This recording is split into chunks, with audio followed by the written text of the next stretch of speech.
Hello everyone, आज मैं आपके लिए लाई हूँ मोस्ट डिमांडेड वीडियो यानी कि इंपॉर्टेंट 15 एमसीक्यूज लेसन नंबर 3 के the making of a global world. अगर आप हमारे चैनल पर नए हैं तो प्लीज़ चैनल को सब्सक्राइब कर लें। अगर ये 15 एमसीक्यूज आप कर लेते हैं तो डेफिनेटली आपको एग्जाम्स में बहुत ही हेल्प मिलेगी।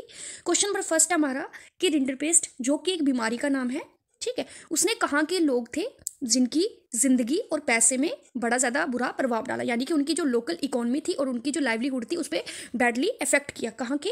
वो थे अफ्रीका के, क्योंकि अफ्रीका के लोग जो थे उनका मेन जो ऑक्यूपेशन क्या होता था? पशुपालन, ठीक है। वो एनिमल्स पे डिपेंड थे, जानवरों पे डिपेंड थे। लेकिन ये जो रिंडरपेस्ट थी ये जानवरों की ही बीमारी थी, जिसके कारण उनकी जो लोकल इकोनॉमी थी और उनकी जो जिंदगी थी उस पर बड़ा ही बुरा प्रभाव पड़ा था इसके कारण, ठीक है।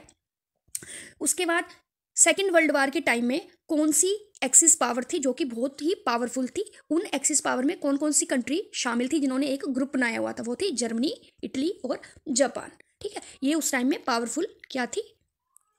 ग्रुप था एक, जिसको एक्सिस पावर कहा जाता था, ठीक है। उसके बाद जो इंडेंचर्ड यानी माइग्रेंट यानी कि अनुबंधित जो माइग्रेंट थे उनकी इंपॉर्टेंट डेस्टिनेशन कौन सी थी? ठीक है, वो थी कैरिबियन आइसलैंड, ठीक है। इनमें से कौन सा स्टेटमेंट है जो कि करेक्टली आइडेंटिफाई करता है कॉर्न लॉ को? यहाँ पे कॉम नहीं है, यहाँ पे कॉर्न लॉ, ठीक है। कॉर्न लॉ का मतलब कि जो इंग्लैंड के अंदर जो कॉर्न का इंपोर्ट था उसको रिस्ट्रिक्टेड कर दिया गया था, ठीक है। इनमें से कौन से एक जो है वो नोबेल प्राइज विनर हैं? वो है वीएस नायपाल। अब जो ग्रेट जो डिप्रेशन था उसका इंडियन जो ट्रेड था उस पर डायरेक्ट इफेक्ट क्या था? इंडिया का जो इंपोर्ट और जो एक्सपोर्ट था यानी बाहर चीज़ों को भेजना और बाहर से चीज़ें मंगवाना, वो 1928 से लेकर 1934 तक आधा रह गया था, ठीक है। अब क्या चीज़ थी जिसने कि जो यूरोपियन पावर्स थी उनको अफ्रीका पर कंट्रोल करने में काफ़ी हेल्पफुल रही, या उनको योग्य किया कि यूरोप के जो लोग हैं वो अफ्रीका पर कंट्रोल कर ले? सबसे पहले उन्होंने क्या किया था? Control over the square resources of cattle, ठीक है। जो कैटल थी उनके ऊपर उन्होंने कंट्रोल किया था।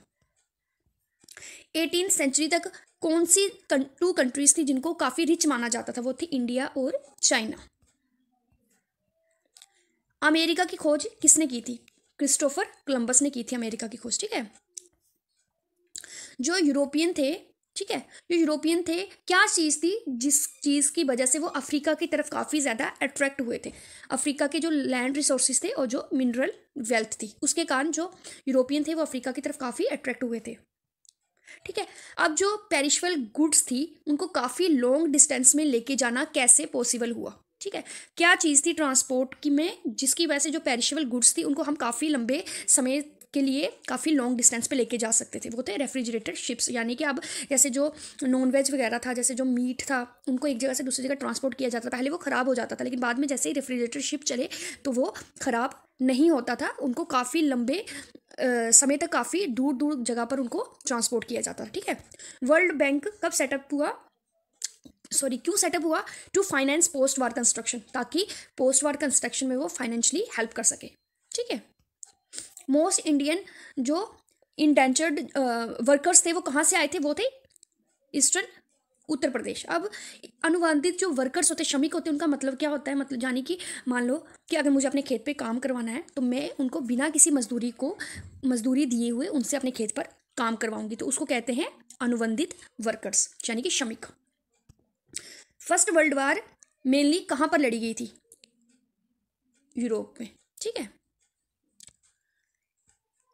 कौन थे जिन्होंने assembly line to produce automobiles का कंसेप्ट को अडॉप्ट किया था? वो थे हेनरी फोर्ड, ठीक है।